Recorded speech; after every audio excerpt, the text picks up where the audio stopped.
కార్తిక్కు ఏ మందు పెట్టి మావాణ్ణి నీ వైపు తిప్పుకున్నావు, మీకు ఏ సంబంధం ఉందని చెప్పేసి కార్తిక్ అడిగిన క్వశ్చన్కి గౌతమ్ వెంటనే భార్యాభర్తల సంబంధం అనేసరికి ఇంట్లో వాళ్ళు షాక్ అయిపోతారు.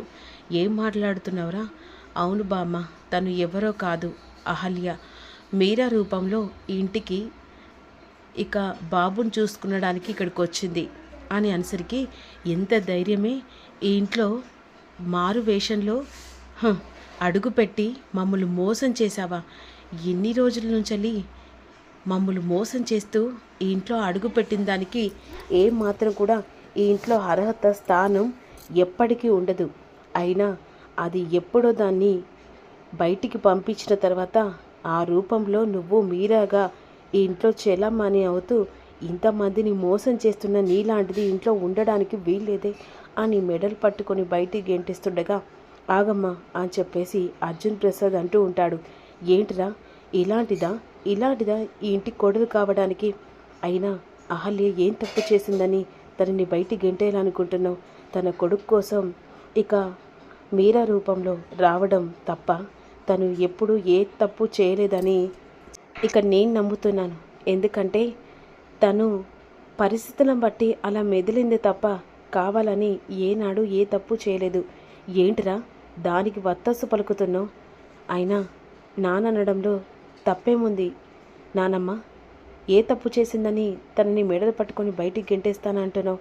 ఓహో, ఈ ఇంటికి వారసుని ఇవ్వడం కూడా చాలా తప్పే కదా. సరే నానమ్మ, తను వెళ్ళిపోతుంది. తన బాబుని తన చేతిలో పెడితే ఆ బాబుని తీసుకొని దూరంగా వెళ్ళిపోతుంది. ఏం మాట్లాడుతున్నావురా? వాడు ఇంటికి వారసుడు. అలాంటి వారసుని దాని చేతిలో ఎలా పెడతాను? మరి ఆ వారసుడు ఎవరి వల్ల వచ్చారు? అహల్య 9 నెలలు మోసి తన ప్రాణాల్ని అడ్డం పెట్టుకొని కడుపులో బిడ్డను కాపాడుతూనే కదా నీ ఇంటికి వారసుడు వచ్చింది. ఇప్పుడు తన కొడుకును తనని దూరం చేసి ఇంకా పాపం మూట కట్టుకోవడం కరెక్ట్ కాదు కదా.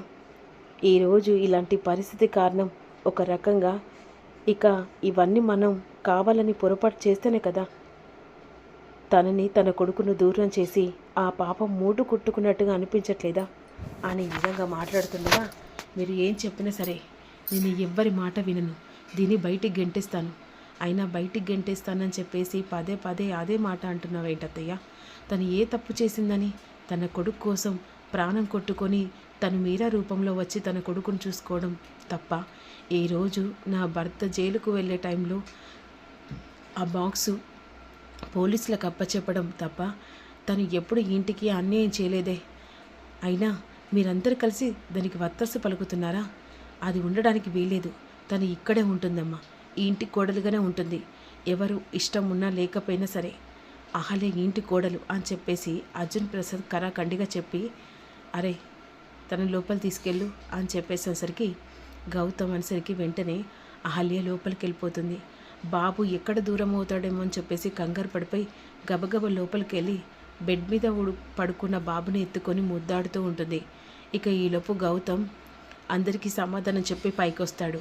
ఆ టైంలో వెంటనే బెడ్ మీద పడుకున్న బాబుని ఎత్తుకొని అహల్య బాధపడుతుండగా, అహల్య గారు బాబుని బెడ్ మీద పడుకోబెట్టండి, మీరు వాడికి దూరంగా ఉండండి అని చెప్పేసరికి ఇక ఒక్కసారిగా అహల్య షాక్ అయిపోతుంది. ఏంటండి, ఏం జరిగింది? నేను ఏదైనా పొరపాటు చేశానా? బాబుకు నాకు దూరంగా ఉండమని ఎలా చెప్తున్నారు? లేదు అహల్య గారు, నేను నిజమే చెప్తున్నాను, మీరిన్నది నిజమే. బాబుకి మీరు దూరంగా, ఎంత దూరంగా అయితే అంత దూరంగా ఉండండి. అలా అయితేనే ఇక మాకు బెనిఫిట్. ఏంటి గౌతమ్ గారు, నాకు తెలియకుండా ఏదైనా తప్పు చేస్తే నన్ను క్షమించండి, కానీ నా కొడుకు దూరంగా ఉండమని చెప్పకండి. ఓహో, నీ కొడుకు కదా, కరెక్టే. నీ కొడుకు అని చెప్పేసి పసి పిల్లని వదిలేసి మీరు అలా దూరంగా వెళ్ళిపోయారే. కనీసం నేను గుర్తుకు రాకపోయినా 9 నెలలు మోసి ప్రాణాలు అడ్డుపెట్టి నీ కొడుకును కాపాడుకున్నావే, అలా ఎలా వదిలేసి వెళ్ళబుద్దయింది? ఇప్పుడు నువ్వు ఇలా దగ్గర అవుతావు, మళ్ళీ ఏదో ఒక సమస్య వస్తుంది.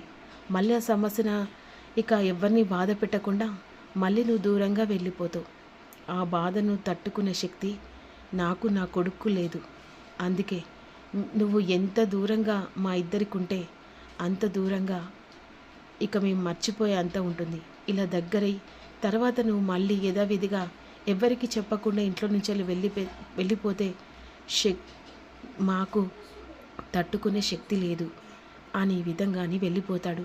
ఇదిలాగా ఉండగా విక్రాంత్ ఇంటికొస్తాడు. ఎందుకంటే యామిని అతిథి పెళ్ళి ఒప్పుకుందని చెప్పేసి అంటుంది కదా. విక్రాంత్ ఏకంగా పండ్లు పూలు స్వీట్లు అన్నీ పట్టుకొని ఏకంగా యామిని ఇంటికి వచ్చేస్తాడు. ఆంటీ అని చెప్పేసి పిలుస్తాడు. విక్రమ్ ఎలా ఉన్నావు? బాగున్నానంటీ. ఇక అతిథిని కూడా యామిని పిలుస్తుంది. ఏంటి మమ్మ అని చెప్పేసేసరికి విక్రాంత్ ఇక మీ ఇద్దరికి పెళ్లి చేయాలనుకుంటున్నాను అని చెప్పేసి యామిని అంటుంది.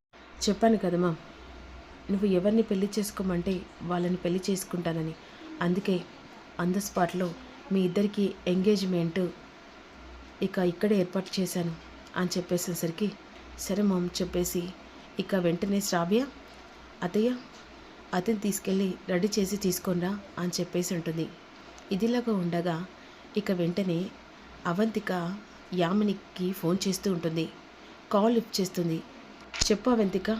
ఏం లేదు, ఇన్ని రోజులు నమ్మించి మోసం చేసింది అది యువతో కాదు, అది అహల్య. అది నాకు తెలుసు. ఏంటి మీకు తెలుసా?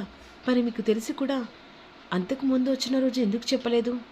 చెప్పాల్సిన అవసరం లేదు కదీ, నాకు చాలా పనున్నాయి. ఏంటండి అంత పనులా? అవును, ఏ రోజు అతిథికి ఇక విక్రాంత్కి ఎంగేజ్మెంట్ జరుగుతుంది. వాట్? అవును అని కాల్కి వచ్చేసింది. ఈ విషయం ఎలాగైనా బాంబుకు చెప్పాలి అని చెప్పేసి గబగబా బామ్మ దగ్గరికి వెళ్తుంది. బామ్మ కొంపలు మునిగిపోతున్నాయి. ఏంటే? ఏం లేదు, అతిథి మనసు మార్చుకొని వేరే పెళ్లి చేసుకోవడానికి సిద్ధమైందట. అతను విక్రాంత్ అట. అతనితో ఈరోజు వాళ్ళ ఇంట్లో ఎంగేజ్మెంట్ అట. ఇందాక నేను యామినికి ఫోన్ చేసినప్పుడు తను చాలా బిజీగా ఉన్నాను, నా కూతురు ఎంగేజ్మెంట్ అని చెప్పేసింది. అసలు ఈ ఇంటికి కూడా కావలసిన అతిథి వేరే వాళ్ళని పెళ్లి చేసుకోవడం ఏంటి? అదే నాకు అర్థం కావట్లేదు. నువ్వు సరిగ్గా విన్నానా?